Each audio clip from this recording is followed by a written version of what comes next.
हमारा जैसा सुंदर चरित्र होगा उतना ही सुंदर आपका परिवार होगा, उतना ही ताकतवर आपका परिवार होगा।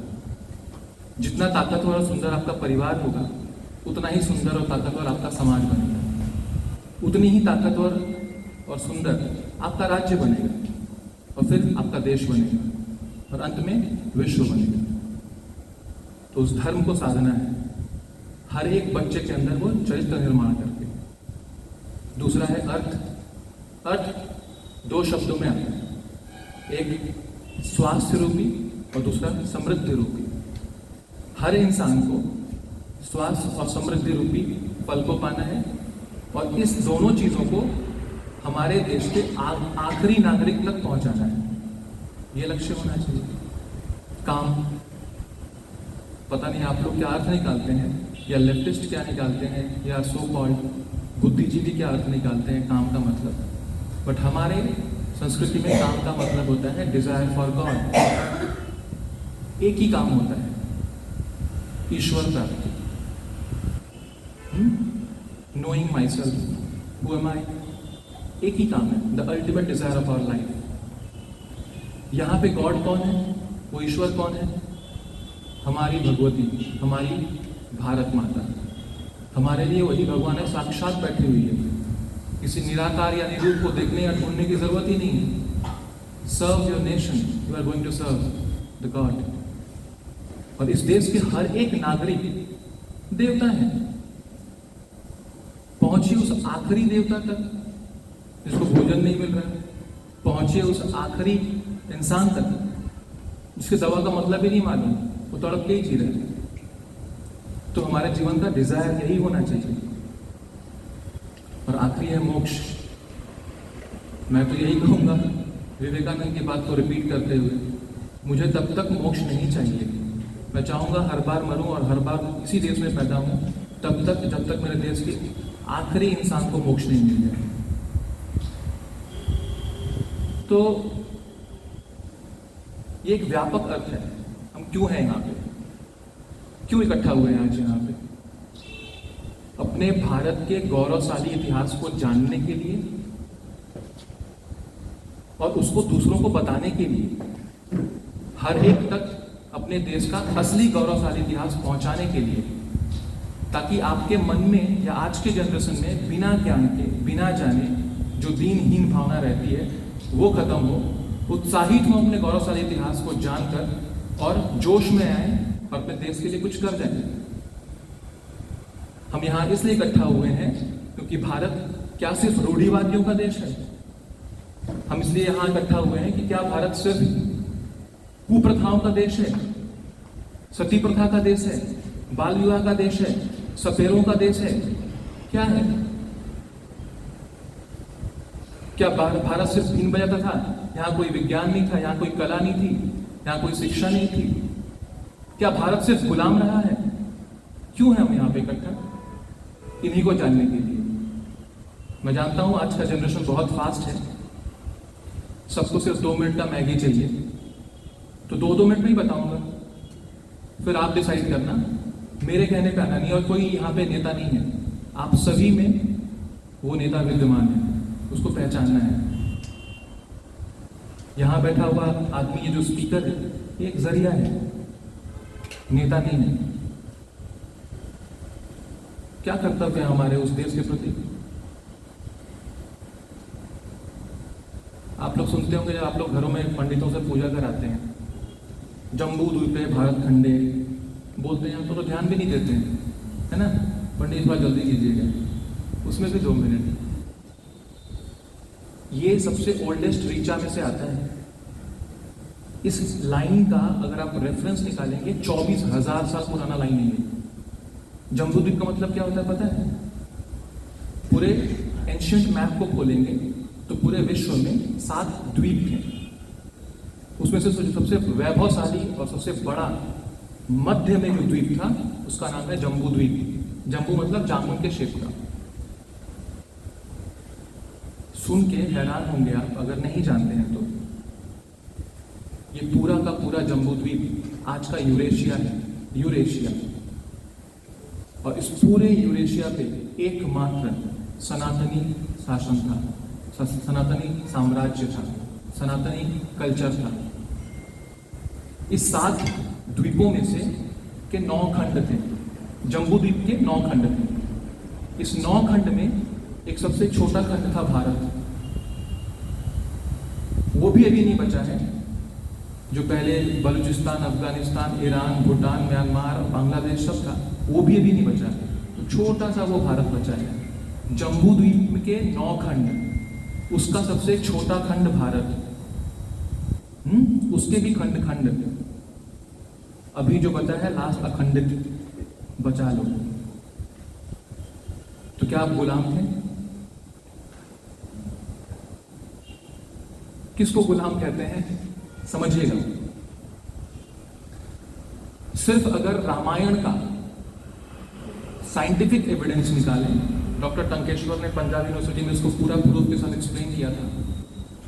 तो वाल्मीकि रामायण जो लिखा गया था, ये वाल्मीकि रामायण में जो भी ग्रह नक्षत्र का पोजीशन, राम का बर्थ डेट या सरस्वती नदी का बहने का दिशा जो भी था, एस्ट्रोनॉमिकली अगर बैक कैलकुलेशन करें, प्लानिटरी सॉफ्टवेयर पे पुट करें, जेनेमोलॉजी और जेनेटिक्स को मैच कराया गया, तो देखा जाता है इसका टाइम 7000 साल पुराना है और वेदों का टाइम 24,000 साल पुराना है। अगर आप राम के टाइम से ही लें तो 7000 से आप वैभवशाली जीवन बिताते आए हैं। फिर कृष्ण का टाइम आया, फिर और टाइम आए, आप तो एक गौरवशाली इतिहास में समृद्ध देश में रहते हुए आए हैं। पहला जो अटैक हुआ था हमारे देश पे, वो यूनान की तरफ से हुआ था 300 के आसपास, सिकंदर। 300 के आसपास पहला अटैक हुआ था, ध्यान दीजिएगा। आप गुलाम नहीं बने थे। डिसाइड कीजिएगा कि आप गुलाम कब थे। अंत में सारे सवाल आप पे छोड़ रहा हूं, रात को नींद नहीं आनी चाहिए।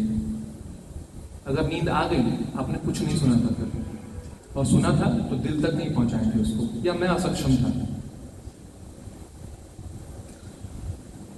तो ये 24,000 साल का जो एविडेंस है वो आपको याद नहीं है कि आप 24,000 साल तक कितने वैभवशाली तरीके से जिए हैं। लेकिन कुछ 100 सालों की बातों को लेके आप अपने आप को गुलाम समझते हैं। पहला अटैक सिकंदर। पता है आपको विश्व की सबसे पुरानी जो सभ्यता में मेसोपोटामियन सभ्यता आती है 3,300 साल, उससे 4,000 साल पहले आपके राम थे। उसका सोशल कल्चर देखिएगा, हॉस्पिटल्स के बारे में, न्याय व्यवस्था के बारे में, अर्थव्यवस्था के बारे में। तो सबसे ओल्डेस्ट सिविलाइजेशन से भी 4,000 साल पुराना विद एविडेंस आपका कल्चर है जब आप समृद्ध थे। लुईस ने बोला था कि जब यूरोप और यूरोप के लोग सभ्यता के बारे में सोच रहे थे, तब तक भारत में सभ्यता की बिल्डिंग खड़ी कर दी थी। उस देश के वासी हैं आप, लेकिन दीनहीनता आपको छोड़ती नहीं है। प्रॉब्लम ये है कि आप अपने ही गौरवशाली इतिहास को बिना जाने दूसरों का अंधानुकरण करते हैं। अनुकरण करना खराब नहीं है, जिस देश की भी जो अच्छी बातें हैं लीजिए, अंधानुकरण मत कीजिए बिना अपने वैभवशाली इतिहास और अपने कल्चर को जाने।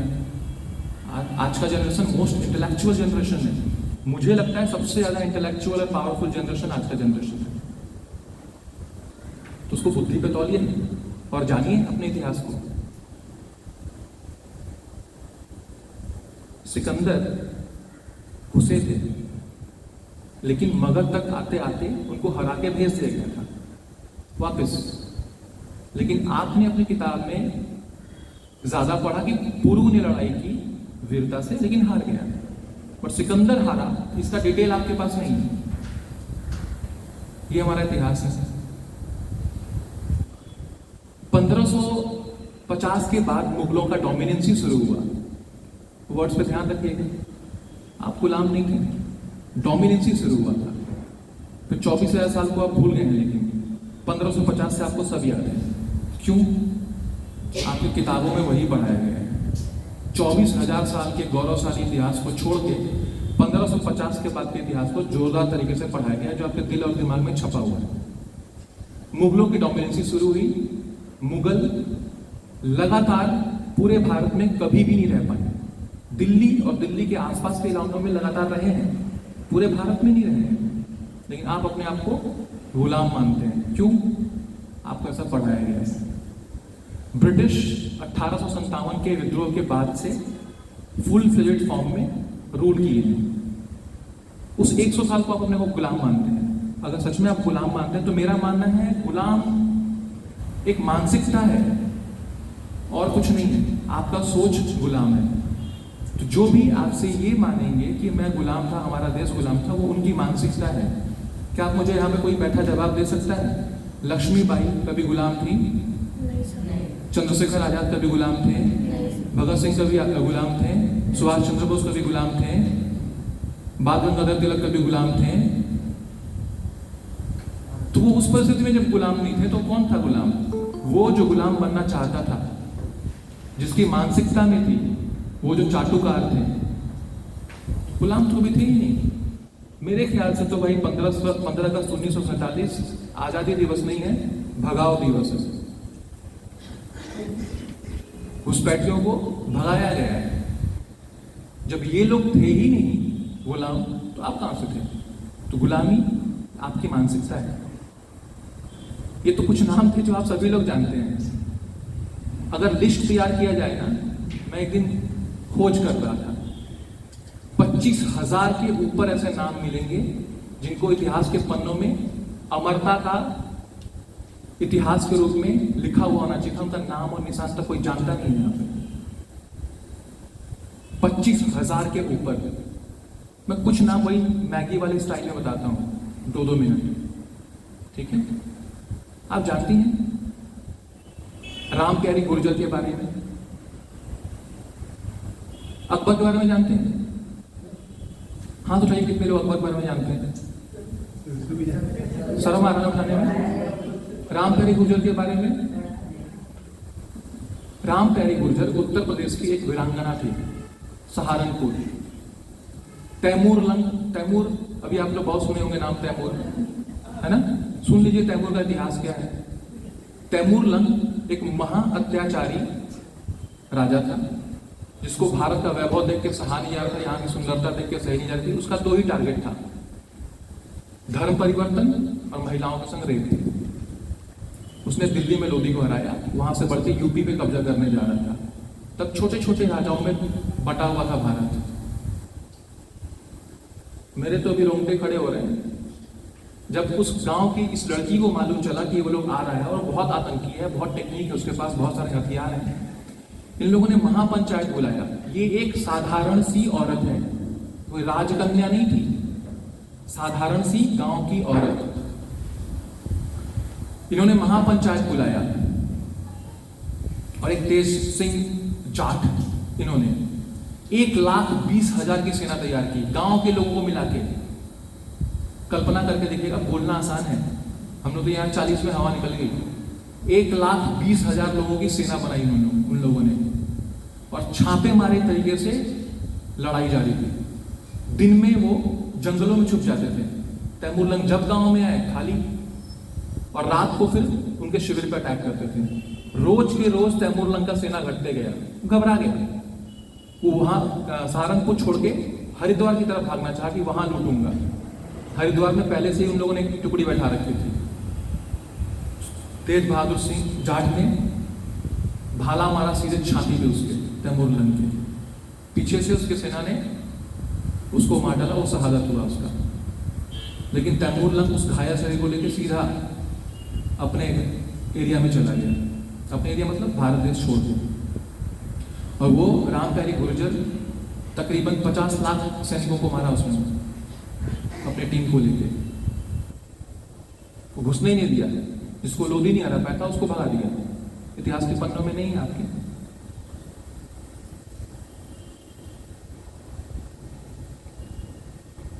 आपके इतिहास के पन्नों में असम जानते हैं आप? असम को पहले प्राग ज्योतिष कहा जाता था, क्योंकि जहां से सूरज निकलती है। वहां पे एक महान वीर योद्धा पैदा हुए, लचित। कभी गूगल कीजिएगा, मिलेगा। असम में लचित डे मनाया जाता है। लचित अवार्ड है 24 नवंबर। क्यों पता है?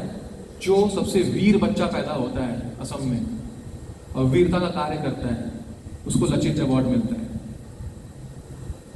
मुगलों को उसने 25 बार खदेड़ा असम में आने से, बंदी बना के रखा है। लास्ट में ब्रह्मपुत्र नदी के जरिए तकरीबन 1000 के ऊपर नावों के साथ जब मुगल्स आए, 7 से 8 नाव लेके गया था लचित, और उन लोगों को वहां खत्म किया। इस देश के हैं आप, पर आपके इतिहास में लचित के बारे में नहीं पढ़ाया गया। आप सिर्फ ये पढ़ के आए हैं कि कब कब हमारे देश के राजा भोग विलास में लीन थे और कब कब हारे हैं और किससे हारे हैं, ये पढ़ के बड़े हुए हैं आप। आपको पता है महाराणा सांगा 100 लड़ाइयां लड़े, सिर्फ एक हारे जहां संधि करनी पड़ी। आप सिर्फ उस एक को जानते हैं जहां उनको मजबूरन संधि करनी पड़ी, खांडवा का लड़ाई। 100 में हराए हैं वो एक भी नहीं पड़े आप लोग। खाटौली के युद्ध में उन्होंने इब्राहिम लोदी को दौड़ा दौड़ा के भगाया था दिल्ली। एक हाथ कट गया था, एक पैर कट गया था, फिर भी लड़ाई जीती थी। आपको नहीं पता होगा, 100 लड़ाइयों के बारे में नहीं पता होगा, लेकिन खांडवा पता है आपको। विचार करिएगा इन बातों पर। महाराणा प्रताप, उनके नाती, तकरीबन 10 साल के अंदर उन्होंने 70 के आसपास लड़ाइयां लड़ी हैं, एक भी नहीं हारा।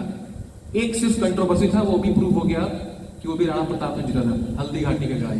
बट आपको सिर्फ हल्दी घाटी मालूम है, घुसने नहीं दिया उसने चित्तौड़ में। आपको पता है उनके पहले, राणा प्रताप के पहले अकबर ने कब्जा कर लिया था चित्तौड़ पे। आपकी गरिमा है ना राजस्थान और इसकी। अब नाम क्या था पता है चित्तौड़ का? क्या नाम रखा था हराने के बाद? अकबराबाद। आप लोग उदयपुर टूरिस्ट में जाते हैं ना, टूरिज्म में, आप उसके गौरवशाली इतिहास को नहीं जानते हैं। उदयपुर का नाम रखा था मोहम्मदाबाद। उदय सिंह राणा प्रताप के पिता, वो कुछ खजाने को लेके चित्तौड़ छोड़ के गए थे और 5 साल के अंदर, ये रिकॉर्ड है, 5 साल के अंदर उन्होंने उदयपुर बनाया, एक शहर। और जो भी आप देखते हैं 5 साल के अंदर उन्होंने बनाया वो। विक्रमादित्य 100 लड़ाइयां, एक भी नहीं हारे। आप नहीं पढ़े?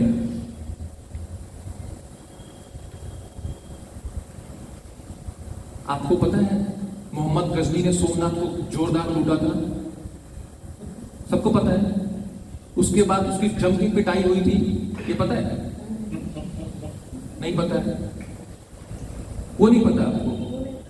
16 बार हारा था पहले, नहीं 16 बार हारा, उसके लास्ट में सोमनाथ को जब लूट के ले गया ना, तो भीमदेव द्वितीय ने गजब का पीटा था उसको,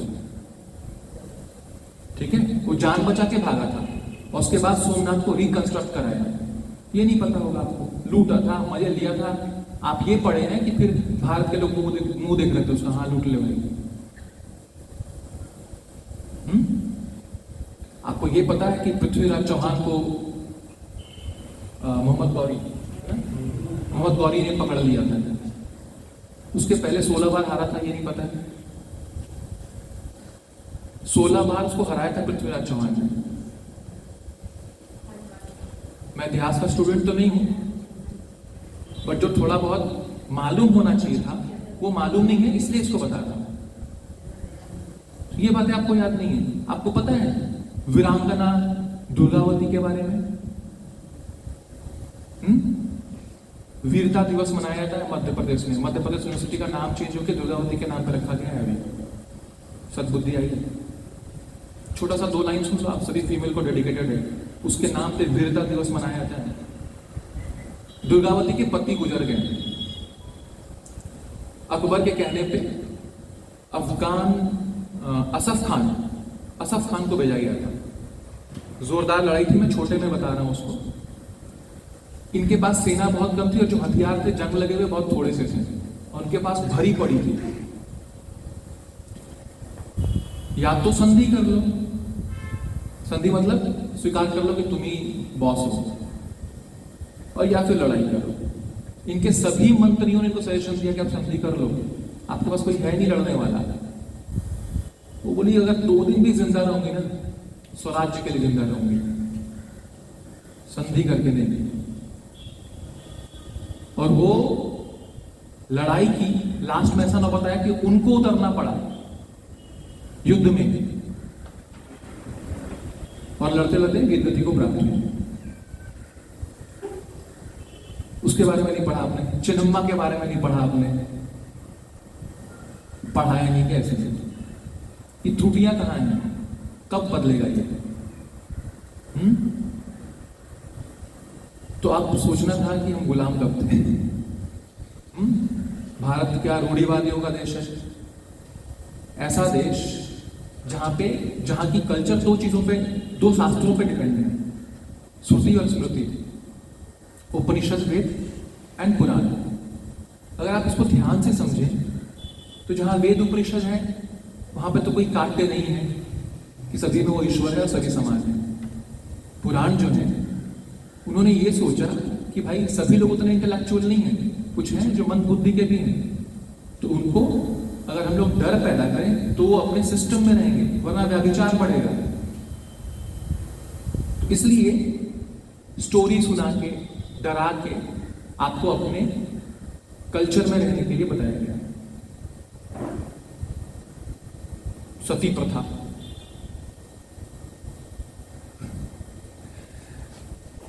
एक डिबेट में मैं गया था सनमार्ग के, 3 मिनट में प्रूव करना था भारत महान या पश्चात्य महान। तो एक यंग मॉडर्न लड़की आई थी, वो भारत के विरोध में बोल रही थी, तो उन्होंने 2 मिनट में 4 पॉइंट बोले, 2 को 2 बार रिपीट किया था, सती प्रथा और बाल विवाह। और किसके फेवर में बोला था? अमेरिका और यूके के फेवर में। देखिए, भारत के कल्चर में कहीं भी सती प्रथा नहीं है। अगर आप ऋग्वेद उठाएंगे तो उसमें लिखा है अगर पति मरता है तो पत्नी उसके जलते हुए चिता के सामने खड़ा होकर बोलेगी कि आज तक तुमने जो हमारे परिवार का निर्वाह किया था, हे ईश्वर, इनको उच्च गति देना और मुझे भी वो शक्ति देना बचाए रखने के लिए, ताकि इनके बिना भी मैं इनके पूरे परिवार का भरण पोषण कर सकूं और समाज के लिए कोई काम आ सके। और आंसू नहीं बहाना है, ऋग्वेद है।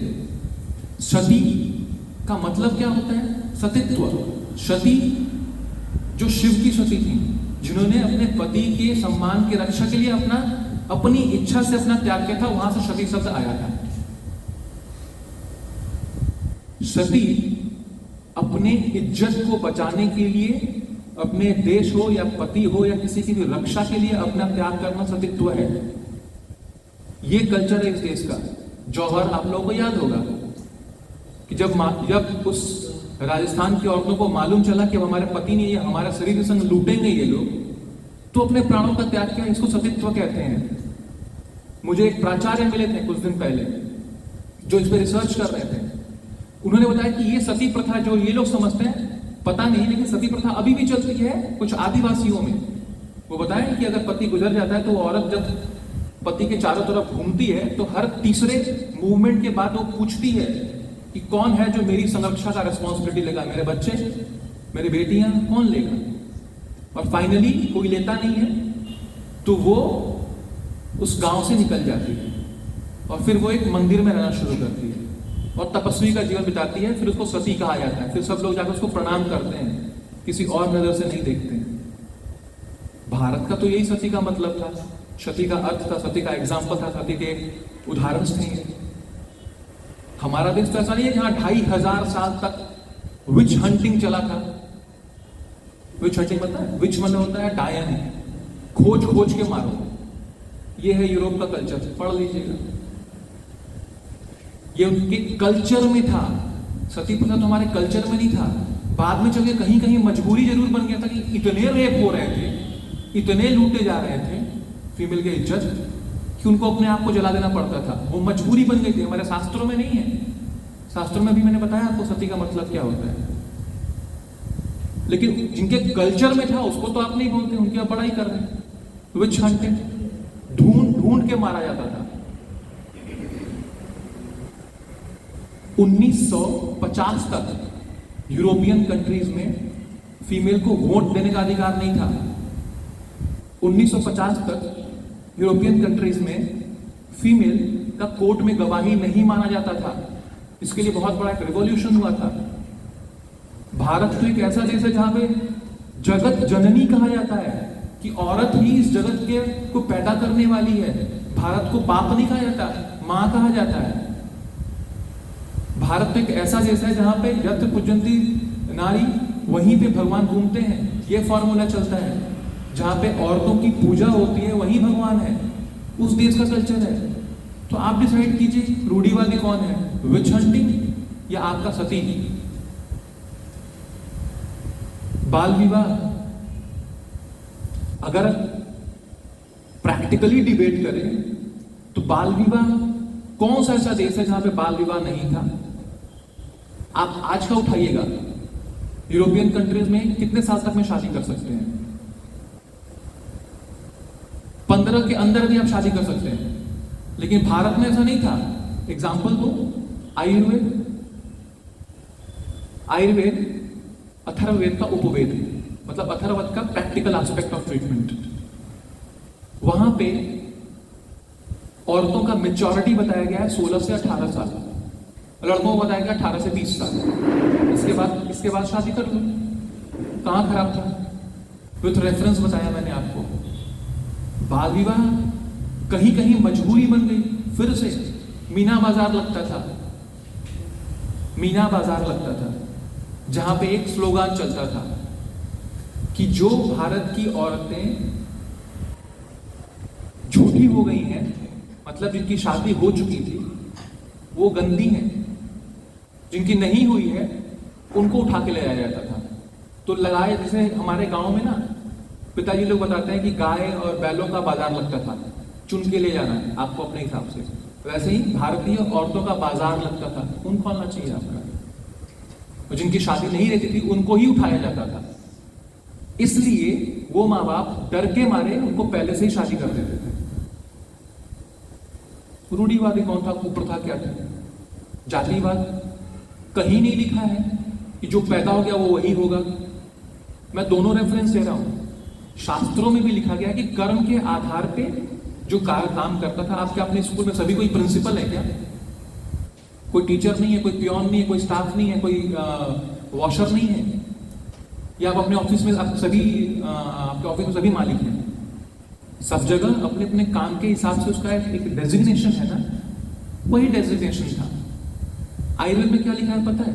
एक श्लोक आता है चरक संहिता में, आयुर्वेद पढ़ने का अधिकारी कौन है? उसमें लिखा है कि जिसमें ब्राह्मणत्व है, ब्राह्मण नहीं, जिसमें ब्राह्मणत्व है वो आयुर्वेद पढ़ सकता है। उसके बाद का लाइन गौर कीजिएगा, किसी भी जाति में पैदा हुआ बच्चा अगर उसमें ब्राह्मणत्व का गुण है तो वो आयुर्वेद पढ़ने का अधिकारी है, और जिसमें नहीं है ब्राह्मणत्व का गुण और ब्राह्मण है उसको अधिकार नहीं है। तो कहां है भाई?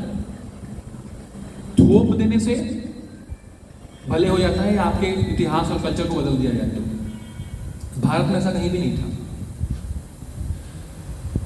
जीवन के किसी भी पहलू पे नजर डाल के देखिए, जीवन के किसी भी पहलू पे नजर डाल के देखिएगा।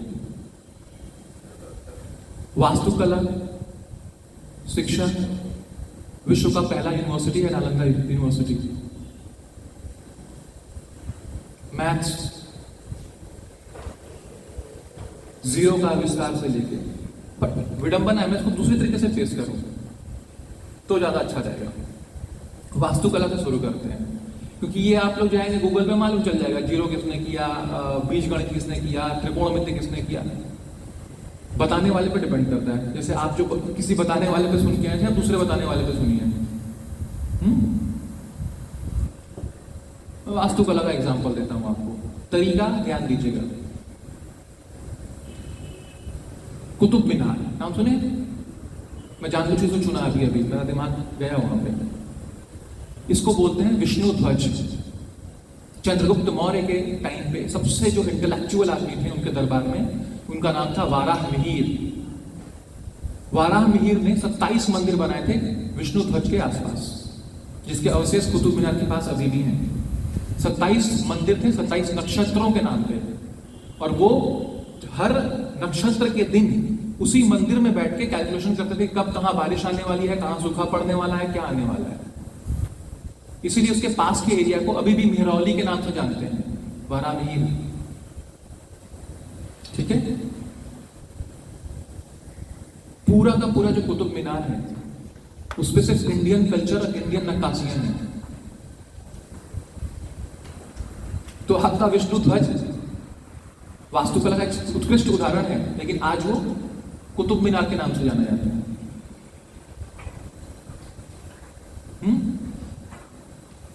लाल किला बहुत सुंदर दिखता है, प्रधानमंत्री खड़े होकर बोलते हैं, किसने बनवाया है? याद नहीं होगा आप लोगों को तो बता दूं, आपकी किताब के हिसाब से उसको बनाने वाले शाहजहां हैं। शाहजहां का टाइम था 1650 के आसपास। ठीक है, मैं उनकी सबसे महान,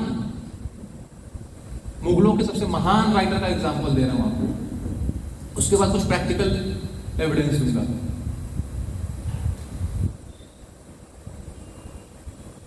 तारीखे फारूकी, पेज नंबर 160, वॉल्यूम 3, वो लिखते हैं अलाउद्दीन खिलजी 1296 में जब कूच करने के लिए आगे बढ़ा तो दिल्ली में आके उसने कुश्के लाल में आके आराम फरमाया। कुश्के लाल, कुश्क मने महल, लाल मने लाल, लाल महल, लाल महल में आराम फरमाया। जिस लोकेशन के बारे में वो बोल रहे हैं, जिस लाल महल के बारे में, वो लाल किला है। तो जब शाहजहां ने बनाया, जो किताब में आपके लिखा है, जो 1650 में हुए, तो अलाउद्दीन खिलजी किस में आके आराम कर लिया। 1100 का टाइम था अनंतपाल तोमर का, पृथ्वीराज चौहान के नाना जी, सबकी राजधानी दिल्ली हुआ करती थी। अनंतपाल तोमर ने लाल कोट बनाया था दिल्ली में, 1100 में लाल कोट बनाया था, 1296 में अलाउद्दीन खिलजी आके उसमें आराम किए थे, 1650 में शाहजहां ने, जो भी आपकी किताब में लिखा हुआ, हिसाब कर लीजिएगा। उसमें रिनोवेशन किया, उसका नाम से हो गया। वही मैं कंक्लूजन दूंगा कि मुगल ने एक काम अच्छा किया है। मुगल को एक काम आता था, टोपी पहनाना, 2 तरीके से। हर इमारतों का टोपी बदल दो और हर इमारत के नीचे अपना नाम लिख दो। ठीक है, लाल किले में जाएंगे ना, हाथी दिखेंगे आपको, उसमें देवी देवताओं की नक्काशी की हुई है, और सुअर के मुंह से पानी गिर रहा है। कोई मुगल करेगा? सुअर लाएगा वहां पे? मैं जानबूझ के ये सब एग्जाम्पल उठाया, ऐसे तो आप लोगों के पास बहुत है, अभी गूगल महाराज है। बट गूगल महाराज में प्रॉब्लम क्या है? गूगल महाराज किसी चीज सुन के बोलते हैं। ठीक है, तो पक्का नहीं है कि वो सही है या गलत। उदाहरण मैं निवेदन करता हूँ एडमिन से कि ऑनलाइन भी कुछ प्रश्न ले लें। ठीक है, कंप्लीट कर लेते हैं। अगर डॉक्टर पीयूष और अनुमति दें। तो क्या था कि कहाँ नाम रिनोवेट करते थे, अपना नाम लगा देते थे। हाँ टोपी बनाते थे सब। जी, तो कला का उत्कृष्ट उदाहरण कंबोडिया, उतना बड़ा विष्णु मंदिर है, मालूम है ना आपको? वहां के ध्वज पे है वो, लगभग 1 करोड़ स्टोन्स लगाए गए हैं वहां पे, और हर एक स्टोन का वजन 1.5 टन का है। यूनेस्को ने इसे विश्व विरासत घोषित किया है। टाइम्स मैगजीन के हिसाब से 5 आश्चर्य में से एक होना चाहिए था। ठीक है, उसको सूर्यदेव वर्मन ने बनाया था 1100-1200 शताब्दी के आसपास। ठीक है, उत्कृष्ट उदाहरण है। शिक्षा के क्षेत्र में जैसे मैथ्स बताया मैंने आपको कि पाइथागोरस के नाम पे पाई है, जिसको बोधायन ने 6th सेंचुरी बताया था, बट क्रेडिट किसको गया? पाइथागोरस को। पृथ्वी अपने धुरी पे घूमती है, आर्यभट्ट ने बताया था। बट क्रेडिट किसको गया? कॉपरनिकस। ठीक है, आर्किमिडीज के सिद्धांत को 5th सेंचुरी में ही आर्यभट्ट ने बता दिया था, बट क्रेडिट मिला आर्किमिडीज को। हाँ, S N. Bose, founder of bosons, credit मिला आइंस्टाइन को। ठीक है, त्रिकोणमिति, बीजगणित धाराचार्य ने बनाया था, क्रेडिट मिला दूसरों को। ठीक, आपका आयुर्वेद ले लीजिए, नीम करने के लिए बोलेंगे, पेटेंट कोई और कराएगा। हल्दी करने के लिए बोलेंगे, पेटेंट कोई और कराएगा। जल नीति करने के लिए बोलेंगे, आप नहीं सुनेंगे। नजर इरिगेशन बोल दिया अपने नाम पे तो आप सुनेंगे। कबल गंडूस करने के लिए हजारों साल से कह रहा है, आप नहीं सुनेंगे। ऑयल कूलिंग बोल दिया, सुन लिए आप। वो खुद गुड़ खाएंगे, आपको कैडबरी खिलाएंगे। ठीक है, तो ये समझने की बात है। Surgery, father of surgery, Sushruta, plastic surgery, rhinography, सारे एंशिएंट टाइम से होते थे। सारे टेक्निक्स वही आज भी फॉलो होते हैं। ये क्वारंटीन शब्द, मैं देखिए हिंदी मीडियम का हूँ तो भारी भरकम शब्द इंग्लिश के नहीं पता, जुगाड़ू बोल लेता हूँ। ठीक है, क्वारंटीन शब्द आया मेरे लिए बहुत नया था। ठीक है, तो अगर भाषा की बात हो, भाषा एक ज्ञान है लेकिन सारा ज्ञान नहीं है। आयुर्वेद में जनपद ध्वंस आया था। एक साथ में जब मास लोग अफेक्टेड होते हैं तो उस टाइम पे क्वारंटीन करने के लिए कहा गया था। शब्द संस्कृत के थे। ठीक है, तो वो टेक्निक सभी एंशिएंट टाइम से भारत में रहे हैं। डिजास्टर मैनेजमेंट, मैं एक टिपिकल एग्जांपल देता हूँ। महाभारत 18 दिन चला था, 50 लाख लोग घायल और मारे गए थे। 18 दिन 50 लाख लोग डिवाइड करेंगे, 2.5 से 3.25 लाख लोग रोज इंजर्ड हो रहे थे। उनको मैनेजमेंट कौन कर रहा था? क्या टीम थी? सोचिए, खाली एक कुरुक्षेत्र में ऐसी वैद्यों की टीम थी। मैं खाली वैद्य नहीं कहना चाहता, मैं बल्कि ये चाहता हूं कि इंटीग्रेशन हो। वो हालांकि अलग टॉपिक हो गया, ठीक है, लेकिन थी वो क्षमता ना कि 2.5 से 3.5 लाख लोगों को एक दिन में मैनेज कर रहा था लोग। ठीक है, तो उस कल्चर से है आप। तो किसी भी फील्ड की बात हो, चाहे वो मैथ्स हो, साइंस हो, मेटल्स में इमोशन है जगदीश चंद्र बोस, पेड़ पौधे में जान है जगदीश चंद्र बोस। ठीक है, तो चारों तरफ से ये देश संपूर्णता से भरा हुआ है। किसी भी फील्ड की बात हो, ये मेरे ख्याल से ये देश आजादी का देश है। मेरे ख्याल से ये देश वैज्ञानिकों, वीरों और योगियों का देश है। ये देश त्यागियों, बलिदानियों का देश है। ये देश श्रद्धा, प्रेम, विश्वास का देश है। ये देश त्याग और बलिदान का है।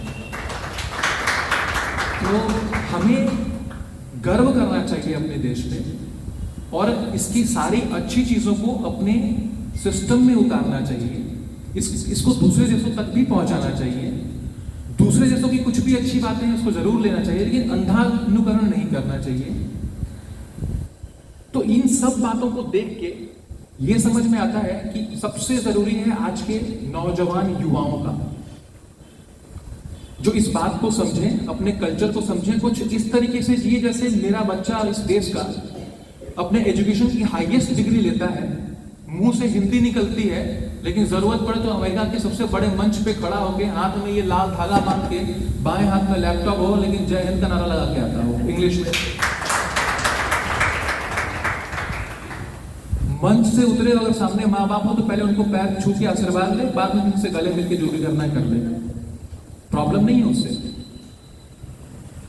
आपकी भाषा, संस्कृत में दुनिया भर के रिसर्चर्स हो चुके हैं, नासा ने भी एक्सेप्ट कर लिया है। तो सब मिला के ये बात है कि अब समय है हमें कुछ रिटर्न बैक देने का।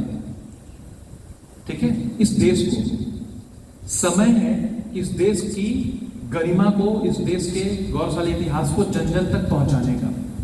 समय है इस शिक्षा प्रणाली को बदलने का।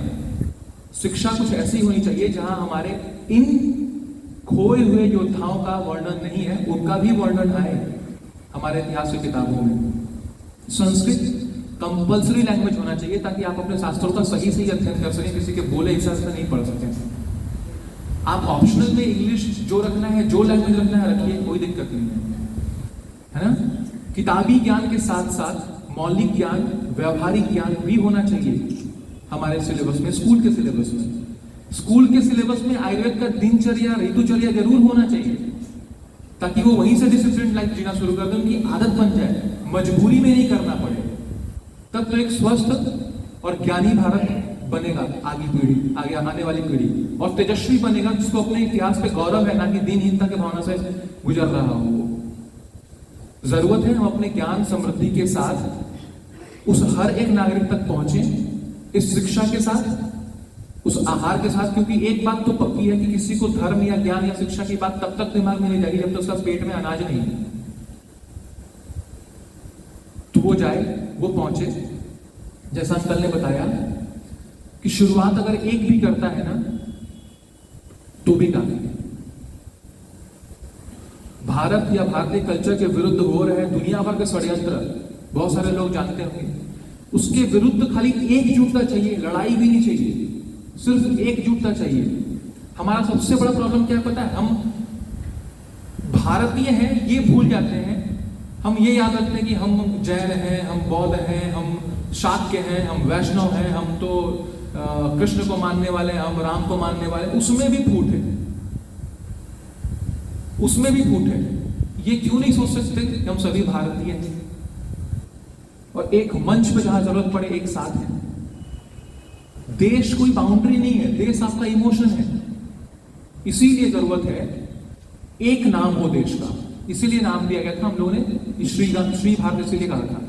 हिंदुस्तान, इंडिया, ये सब बात के नाम है, नाम एक भारत ही है। आप चैंटिंग करके देख लेना, 11 बार इंडिया इंडिया बोलो और 11 बार भारत भारत भारत बोलो, देखो किसमें क्या वाइब्रेशन आता है। तो एक नाम हो, एक स्लोगान हो, एक इमोशन हो, हर चीज में एकता हो और एक सही व्यवस्था हो और वो सेवा भाव हो। क्योंकि अगर आप एनलाइटेड हो भी गए तो क्या, गुफा में जाके दबे रहेंगे? उस ज्ञान को दूसरों तक पहुंचाना है ना, दूसरों का भी कल्याण करना है। इसलिए तो मेरे ख्याल से ये हाईएस्ट टाइम है कि हम सबको अब एकजुट होके एक टीम बनानी है। मैं छोटी सी खाली परिकल्पना दे दूंगा, 2 से 3 मिनट बस। ये सब इतिहास भूगोल बोलने का मकसद ये था कि आप हैं गौरवशाली, इसको याद करिए, और कुछ नहीं मकसद था। तो एक साथ एक टीम बनाएं, फ्रिक्वेंटली मीटिंग्स करें, नहीं फिजिकल, ऑनलाइन या जैसे भी हो, अपने आप को ग्रुप में डिवाइड करें।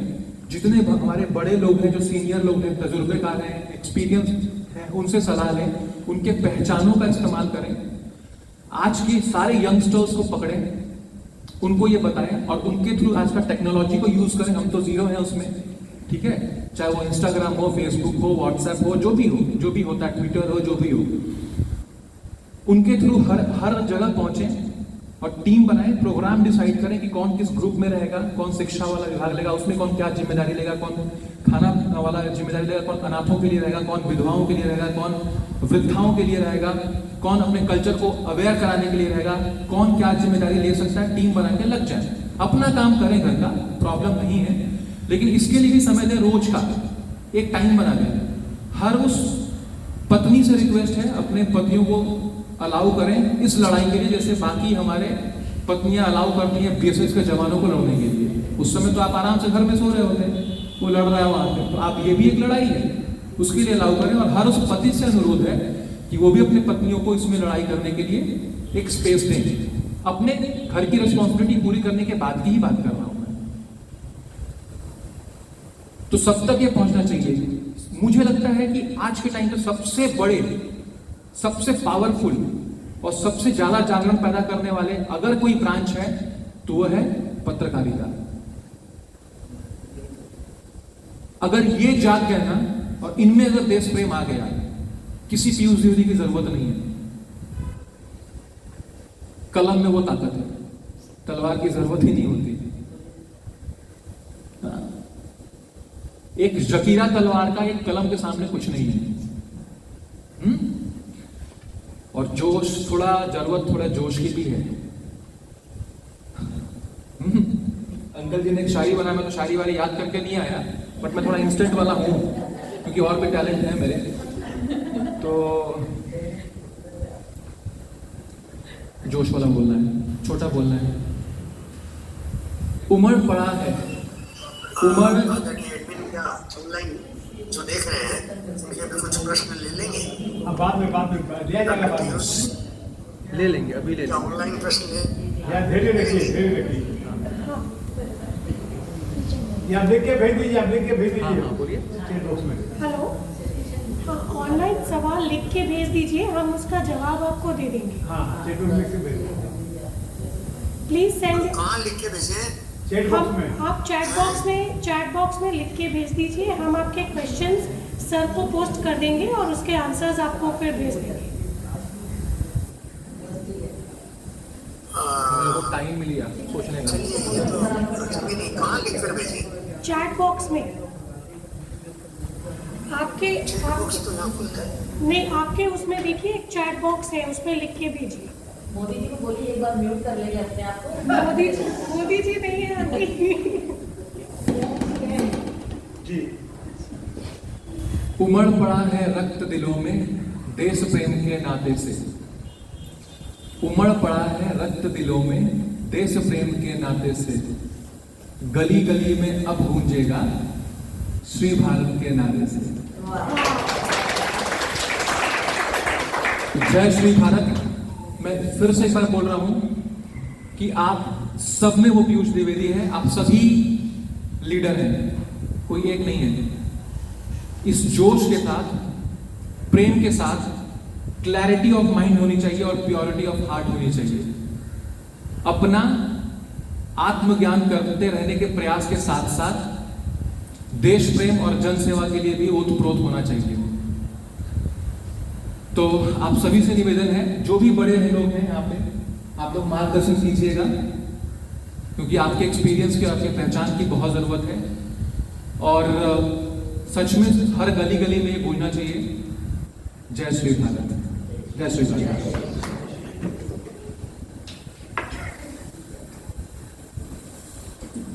डॉक्टर साहब की बातचीत से एक आपको बेसिक आइडिया लेके आऊँगा कि डॉक्टर साहब आप सबको लेके क्या करना चाहते हैं, और उन्हें भी मिलेंगे उसकी इसी उन्होंने क्या रूपरेखा रहेगी, डिसाइड करके बात करेंगे। जैसा कि उन्होंने कहा कि पत्रकारिता का बहुत बड़ा योगदान है, तो मुझे एक ऐसी कुछ याद आ रही है, अगर लड़ना है समाज में तो ना तीर निकालो ना तलवार निकालो, जलाना है समाज में तो एक अखबार निकालो। हमारे बीच में युवा शक्ति के युवा संपादक श्री स्वांशु शेखर जी उपस्थित हैं। वो भी डॉक्टर साहब की जो मैंने वेवलेंथ है, जैसे वो कुछ समाज के लिए, देश के लिए करना चाहते हैं, वैसे शेखर जी का भी माइंड सेट वैसा ही है। तो मैं उनसे अनुरोध करूँगा संक्षेप में भी अपनी बात रखें यहाँ पर, इसको कैसे हम इस कार्यों को कैसे आगे बढ़ेंगे। स्वांशु शेखर जी।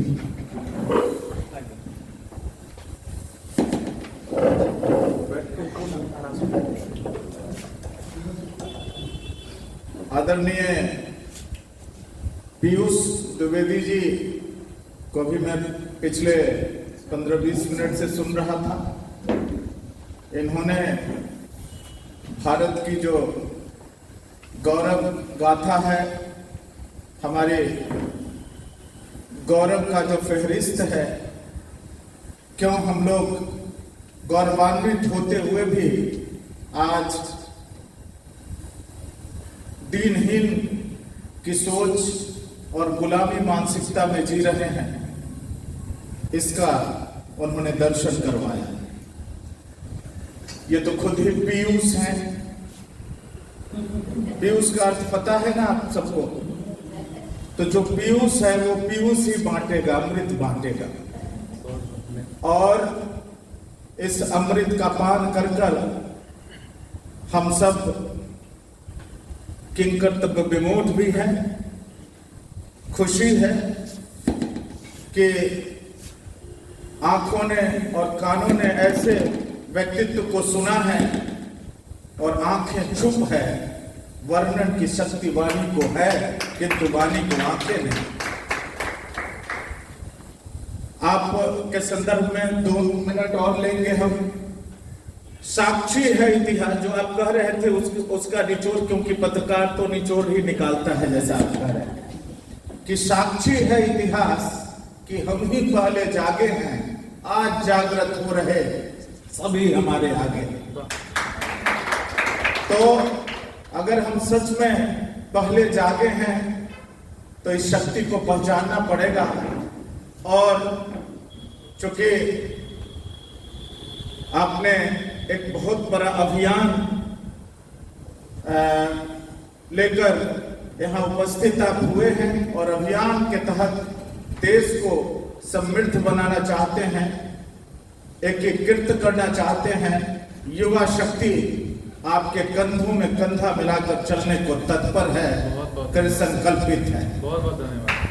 और जहाँ तक आपने लेखनी की बात करी, पत्रकारों की बात करी और युवाओं में जोश भरने की बात करी, तो दो पंक्तियों के साथ कि पीकर जिनकी लाल सिराएं, पीकर जिनकी लाल सिराएं, उगल रही लू लपट दिशाएं, जिनके सिंहनाद से सामी धरती रही अभी तक डोल, कलम आज उनकी जय बोल। बहुत बहुत धन्यवाद। हमारे बीच में गंभीर समाचार नाम की पत्रिका निकलती है, बहुत ही क्रांतिकारी अच्छी पत्रिका है। उसके संपादक सब एडिटर विवेक शुक्ला जी के उपस्थित हैं, तो वो भी अपने विचार है साझा करने को अच्छा है। विवेक शुक्ला जी। हाँ जी।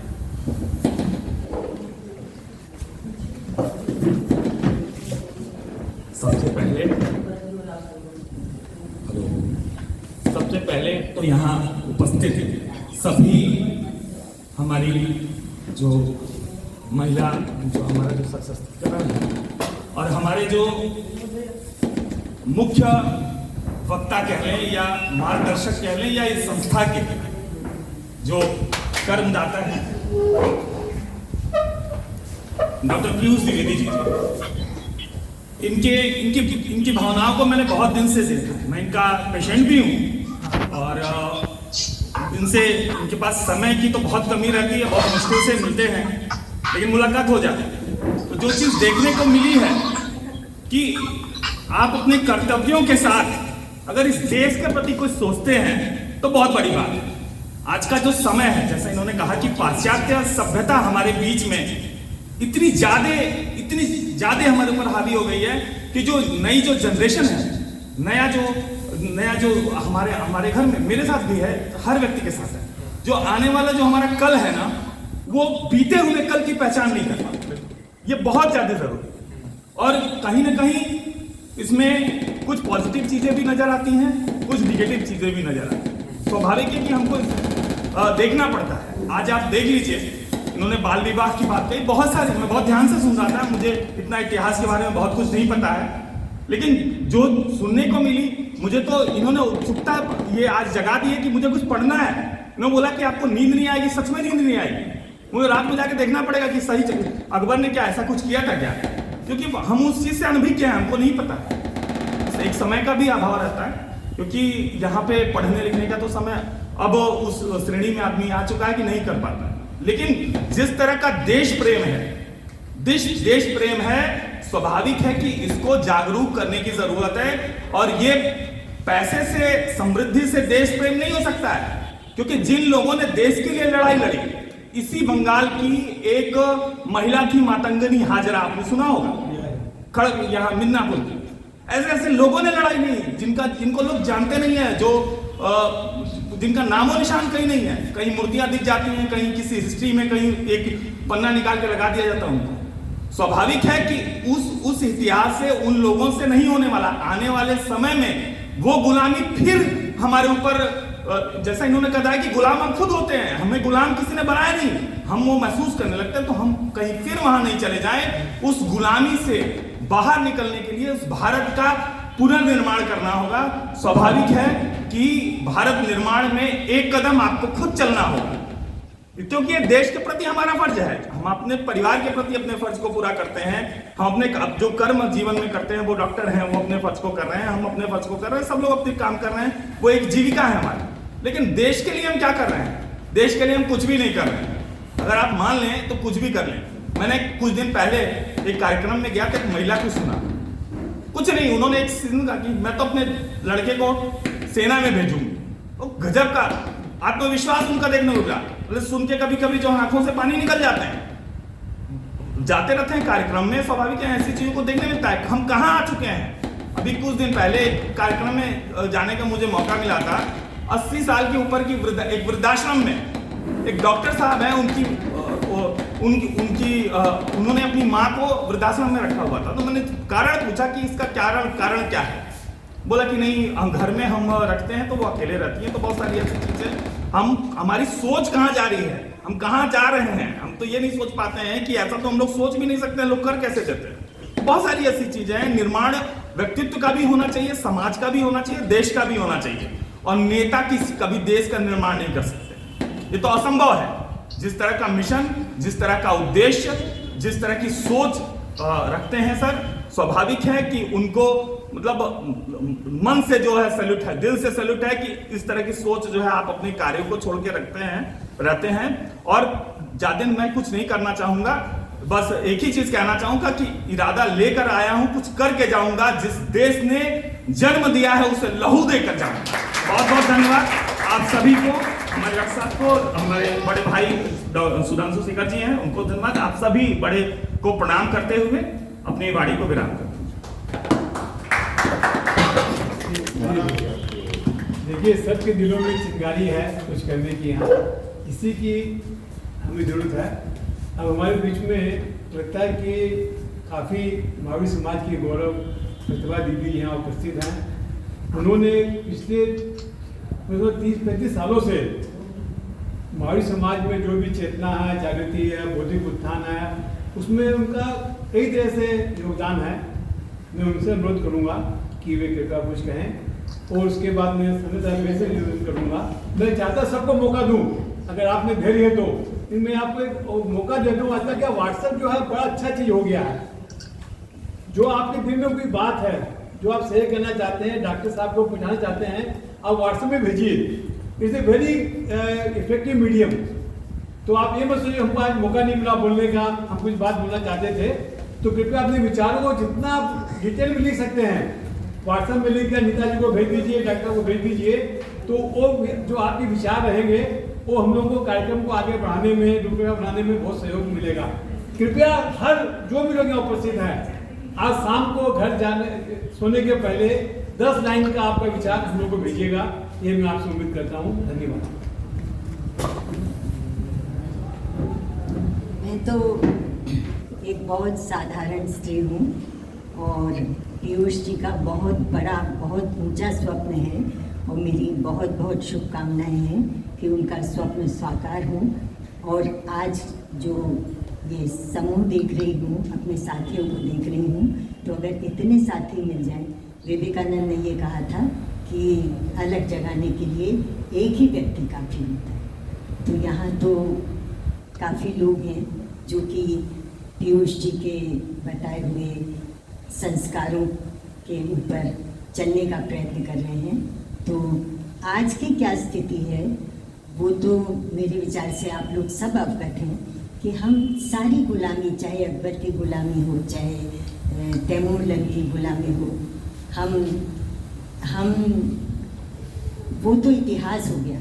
लेकिन आज हमारा सबसे नहीं सबसे बड़ा दुर्भाग्य ये है, सबसे बड़ा दुर्भाग्य है कि हम मानसिक गुलामी में फंस गए। पाश्चात्य संस्कृति की जो गुलामी है वो हमें बहुत महंगी पड़ रही है। हमारे चाहे शिक्षा संस्थान हैं, चाहे सामाजिक संस्थाएं हैं, सब जगह आप देखेंगे कि पाश्चात्य संस्कृति की एक अलग छाप है। और स्त्रियां भी जो कि अंग्रेजी नहीं भी बोलना जानती हैं, वो भी अपने बच्चों से चाहती हैं कि उनको अंग्रेजी की शिक्षा मिले। हम अपनी भाषा ही भूल गए तो हम अपनी संस्कृति की क्या बात कर सकते हैं। तो ये बहुत सारी बातें हैं, लेकिन समय बहुत कम है। मैंने कुछ जो पीयूष जी ने कहा बहुत अपनी आर्य संस्कृति के गौरव के विषय में कहा, अपनी पुरातन संस्कृति के विषय में कहा, उसी के को लेके मैंने कुछ लाइनें लिखी हैं जो कि आपके सामने प्रस्तुत करना चाहती हूँ कि भौतिक सुख समृद्धि की गणित जोड़कर क्या होगा। भौतिक सुख समृद्धि की गणित जोड़कर क्या होगा, क्या इस उपलब्धि से जीने का सिद्ध मंत्र मिल पाएगा। आणविक सामर्थ्य के बल पर यश बटोरते इस युग में, आणविक सामर्थ्य के बल पर यश बटोरते इस युग में क्या मानव प्रकृति की सत्ता पर अधिकार अपना कर पाएगा? चंद्रलोक पर बसने के स्वप्न सजाकर क्या होगा? चंद्रलोक पर बसने के स्वप्न सजाकर क्या होगा? अपने मन का स्वर्ग धरा पर सच में क्या बस पाएगा? बस एक बार प्राचीन पुरातन संस्कृति से जुड़कर देखो, एक बार प्राचीन पुरातन संस्कृति से जुड़कर देखो, विज्ञान नहीं जो दे पाया वह वेदों से मिल जाएगा। अर्थ धर्म और काम मोक्ष के वैदिक चिंतन के द्वारा, अर्थ धर्म और काम मोक्ष के वैदिक चिंतन के द्वारा जीवन जीने का सिद्ध मंत्र सहज तुम्हें मिल जाएगा। उन वेद विज्ञ ऋषि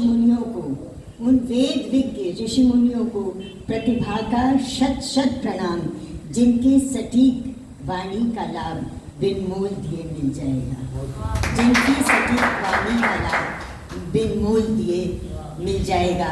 तो मेरा यही अनुनय है कि हम अपनी जो पुरातन संस्कृति जिसको हम भूल जा रहे हैं, अगर उस संस्कृति को नवजीवन प्रदान कर सके तो सबसे पहले कहते हैं कि दूसरे के घर में दिया जलाने के पहले मनुष्य को अपने घर में दिया जलाना चाहिए। तो हमारे घर में हमारी जो आगे आने वाली पीढ़ी है वो किस दिशा में जा रही है, क्या उसका आप दिशा निर्देशन कर सकते हैं? यदि इतना ही आप करें तो मेरे विचार से समाज कृतार्थ हो जाएगा। धन्यवाद।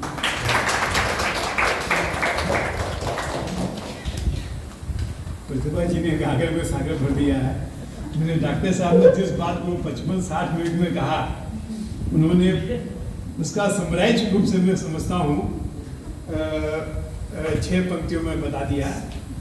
इसे वो कहते हैं क्या मुझे शिक्षण मारना नहीं। बहुत बढ़िया। सुनील दत्ता जी हमारे बीच उपस्थित हैं, आप कुछ कहना चाहेंगे? दीदी तो आपका स्वागत है, प्लीज। और आप में से कोई भी इच्छुक है कुछ कहना चाहते हो 1 मिनट 2 मिनट के लिए, तो स्वागत है आपका, संकोच मत कीजिएगा प्लीज। सभी को मेरा प्रणाम।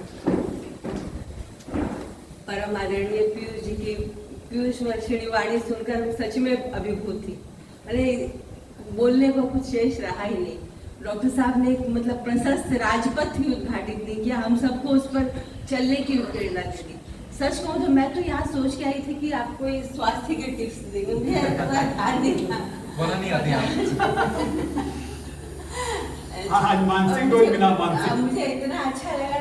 और चूंकि मैं कल्याण आश्रम से जुड़ी हूँ, आपने जब अनाम शहीदों का मतलब क्रांतिकारियों का वर्णन किया तो मुझे ध्यान आया कि जनजातीय समाज में इतने वीर हुए हैं, इतने क्रांतिकारी जिनका इतिहास में कोई स्थान नहीं है। और अभी इस बार से 15 नवंबर को जनजातीय गौरव दिवस के हिसाब से मनाने का हमारे भारत सरकार ने किया है। तो काफ़ी वीरों का आ रहा है, तिलका मांझी, सिद्धू कानू, माने जो हम जानते ही नहीं, ऐसा उन्होंने पराक्रम किया देश के लिए। कभी भी मैंने सर कटाना, गर्दन कटानी मंजूर की, किंतु कभी भी सर झुकाया नहीं। अंग्रेजों की गुलामी, मुगलों की गुलामी उन्होंने स्वीकार की थी।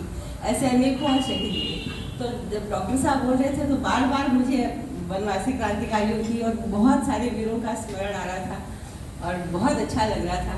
और लग रहा था कि आप जैसा निर्देश देंगे, क्योंकि हम सब इस कार्य से जुड़े ही हैं, तो आपके निर्देशानुसार आप जो जो कहेंगे हम जरूर काम में करना चाहेंगे। और बस इतना कह सकती हूँ कि 2 पंक्तियाँ जब इतनी काव्य की धाराएं प्रवाहित हो रही थी। स्वागत आपका, स्वागत। मेरे भारत की धरती है ऋषि मुनियों सूरों वीरों की, निगमागम शास्त्र पुराणों की, सद्धर्म धुरीणों धीरों की। इसके दर्शन सुख के आगे सोने की लंका फीकी थी। इसके तीर्थों की पावन रज चंदन अबीर सी निकी थी। इसके गोधन की रक्षा हित गोवर्धन कृष्ण उठाता था। इसकी काशी कहलाती थी अविनाशी शिव का मुक्ति धाम। इसकी माटी में मिल जाना था जीवन का अंतिम विराम। क्या हो गया आज इस धरती को, खो गई कहाँ इसकी गरिमा, ले गया कौन इसका वैभव, मिट गई कहाँ इसकी महिमा। इसका निज भाषा गर्व गया, निज भूषा की पहचान गई, अंगड़ी रहने का मोद गया, निज निर्भरता की शान गई। उच्छिष्ट भोज से नष्ट हुई लाखों वर्षों की परंपरा, जो अपना था सब त्याज्य हुआ, उर्वरा बनी पर की अधरा। और अब हमारा दायित्व क्या बनता है? इतिहास पूछता है हमसे, इतिहास पूछता है हमसे। मैं कविता भूल रही हूँ, अंतिम मैं सुनाना चाहूंगी। संस्कृति की सात्विक सत्ता को हम सुप्त नहीं होने देंगे, संस्कृति की सात्विक सत्ता को हम सुप्त नहीं होने देंगे, मुनियों की मान्य महत्ता को हम लुप्त नहीं होने देंगे।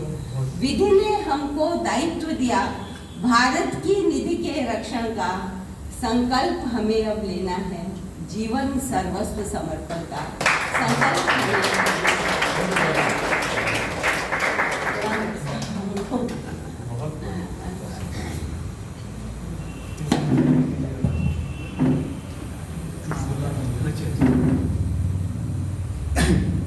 देखिए क्या होता है देश प्रेम में।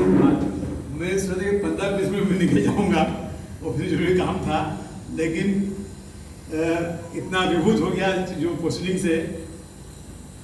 तो इतिहास गौरवशाली है भारत का, सबने बताया, मतलब इतिहास गौरवशाली है भारत का। भविष्य होगा निश्चय ही और महान, भविष्य होगा निश्चय ही और महान। प्रार्थना है आप सभी से मिलजुल कर हम सजाएं अपने देश का वर्तमान, देश का वर्तमान। इसके लिए आगे कोशिश कर रहे हैं। डॉक्टर पीयूष जी कुछ कहना चाहते हैं? देखिए, मैं इन जनरल एक बात बता दे रहा हूँ, क्योंकि मेरा काम ऐसा है जहाँ पे 6 महीने के बच्चे से लेकर 90 साल तक के लोग आते हैं। और मेरा तकदीर ऐसा है कि सलवार सूट में भी लोग आते हैं और फटे हुए जींस में भी आते हैं। मतलब ये बताता था मैं कि मुझे लगता है हर दिल बहुत प्यारा है यहाँ पे। मैं अपना एक्सपीरियंस शेयर कर रहा हूँ। किसी के पहनावे से कोई खराब हो गया या अच्छा हो गया, ऐसा बात नहीं है।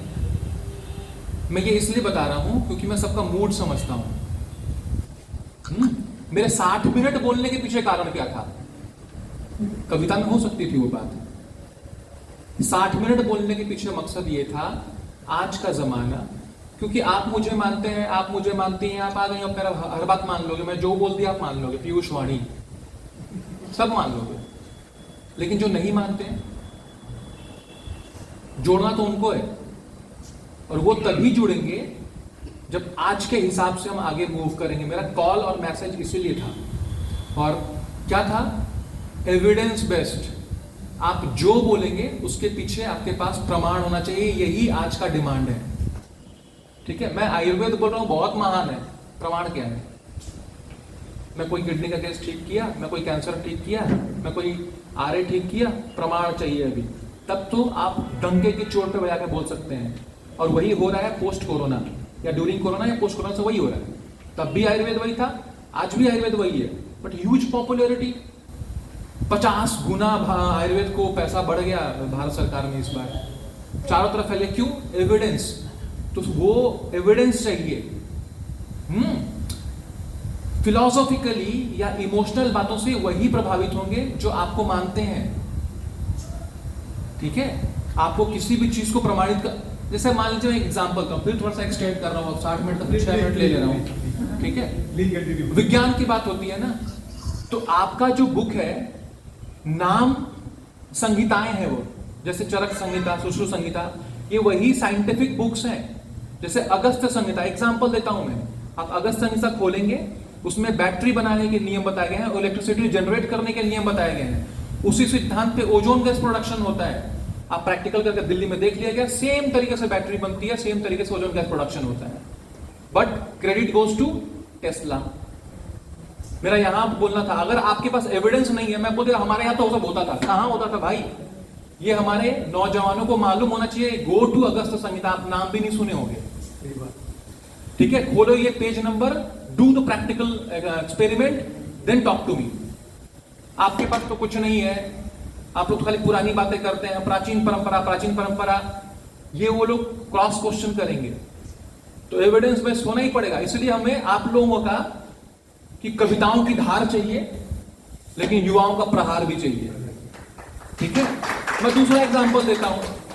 हाँ, जो राइट्स बंधुओं को मिला हुआ है क्रेडिट, राइट बंधु, मैं जानबूझ के सब एविडेंस दे रहा हूं क्योंकि मुझे मालूम है कि ये आवाज, ये रिकॉर्डिंग चल रहा है ना, असल में ये रिकॉर्डिंग चल रहा है, तो ये बहुत जगह सर्कुलेट होगा, इसीलिए मैं एविडेंस दे रहा हूं। राइट बंधुओं को मिला हुआ है। आप अगर भारद्वाज का नाम सुने आप लोग, वृहत विमान भाष्य खोलेंगे, उसमें भारद्वाज ने सारे टेक्निक्स बताए हैं विमान कैसे बनाया जाता है। अगर रामचरितमानस का खाली एक उदाहरण दे दें युद्ध कांड से, तो 10 घंटे में अयोध्या से वो पुष्पक विमान पहुंचता था लंका। ठीक है, खैर मैं वो तो थोड़ा फिर भी फिलोसॉफिकल बात हो गया, क्या प्रमाण है। ठीक है, तो प्रमाण वाली बात कर रहा हूं। सरंगम सूत्रधर बोल के पुरानी किताब है, सरंगम सूत्रधर, 225 श्लोक है उसमें। 225 के 25 श्लोक ये बताते हैं कि कैसे विमान बनाया जाता है, किस स्पीड में टेक ऑफ करना है, किस सिचुएशन में इमरजेंसी लैंडिंग करनी है, कैसे बाएं घुमाना है, कैसे दाहिने घुमाना है। ठीक है, 1893 में बापूजी तलपड़े ने बना के उड़ा भी दिया था उसी मेथड से, but credit goes to Wright brothers. आपको पता है विमान का क्लासिफिकेशन जब पढ़ेंगे आप, विमान का एंशिएंट विमान का क्लासिफिकेशन काम के हिसाब से नाम है। ठीक है, त्रिचक्र रथ, जो खाली 3 चक्के वाला, जो खाली प्लेन जो उड़ता था जो हवा में, कॉन्सेप्ट दिखेगा उस टाइम का। करयान मतलब वो जो पानी पे भी चल सके, इमरजेंसी लैंडिंग कर सके और आकाश में भी उड़ सके। अग्नियान था, अग्निहोत्रयान, उसमें 2 इंजन लगते थे। ठीक है, ऊर्जा यंत्र बोला गया उसमें, मैंने इंजन नाम दिया उसका। ठीक है, हस्ती विमान था, 3 इंजन लगते थे उसमें। तो कहीं भी पिछ नहीं रहा है। मेरा ये कहने का था कि हमें इन कविताओं के धार के साथ वैज्ञानिक तथ्यों का, युवाओं का प्रहार भी चाहिए, तभी दूसरे लोग भी सुनेंगे। मैं अगर आज यहाँ खड़ा होकर अपने सनातन धर्म का उदाहरण पुराणों से दूंगा तो बहुत लोग नहीं मानेंगे, वही मानेंगे जो इसको मानते हैं। लेकिन अगर मैं खड़ा होकर उपनिषद का ज्ञान दूंगा, वेदांत का ज्ञान दूंगा कि आप में और मुझ में कोई डिफरेंस नहीं है, सब मानेंगे, फिर वो विश्वव्यापी होगा। हाँ, यहाँ पे मैं खड़ा होकर जय श्री राम भी बोल सकता था, लेकिन मैंने जय श्री भारत बोला, सबको एक साथ बांधने के लिए। तो मेरा ये युवाओं से कॉल है कि जितने युवा सुन रहे हैं या सुनेंगे या जो एक दूसरे को जोड़ सकते हैं, इसमें एक मैंने लिखा है, ये सब अभी डिटेल मैंने नहीं बोला, एक टीम होगी जो सिर्फ रिसर्चेस पे काम करेगी, सारी एविडेंस को तैयार करेंगे, एंशिएंट टाइम से लेकर अभी तक का सारे एविडेंस को रिसर्च बेस में तैयार करेंगे, उसको पोस्ट करेंगे। और बाकी इमोशनल सपोर्ट आप लोग का है, तो उस हिसाब से भी जोड़ना है लोगों को। बिना जो लैंग्वेज विश्व समझता है ना, वो भाषा अगर नहीं बोलेंगे तो अपने बातों को प्रमाणित नहीं कर पाएंगे। और लास्ट बात बोल के बस अब मैं और नहीं बोलूंगा। नहीं, गुलामी क्या है? आज भी गुलाम है या फिर नहीं है? अपने कल्चर को दिखाने में अगर शर्म महसूस हो रहा है तो आप अभी भी गुलाम हैं। ठीक है, बाकी अपने आपके कल्चर का जो भी हिस्सा है आप सोच के देख लीजिए। अगर आपको बड़े सड़क पे या आपके कुछ दोस्तों के बीच में अपने माता पिता का पैर छूने में शर्म आ रहा है, आप गुलाम है। आपको अपनी भाषा में बात कर रहे हैं, आप इंग्लिश में बात करो, no problem at all, but आपको अपनी भाषा में बात करने में शर्म है तो गुलामी है। ठीक है, तो गुलाम या तो आप अभी भी हैं और हमेशा रहेंगे, तो निकलेंगे कब? यही समय है।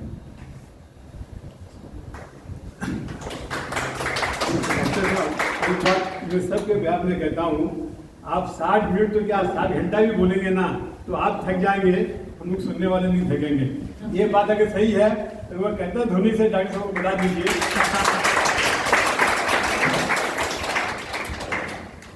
अब कुछ अंतर ही बोलेंगे, कंक्लूड कर लें।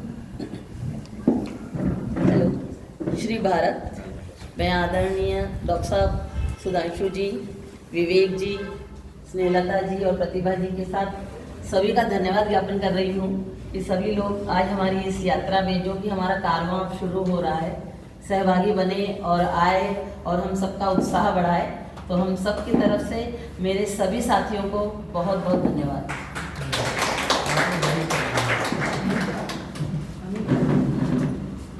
एक हम लोग श्री भारत का ग्रुप बना लेंगे व्हाट्सएप में, तो सभी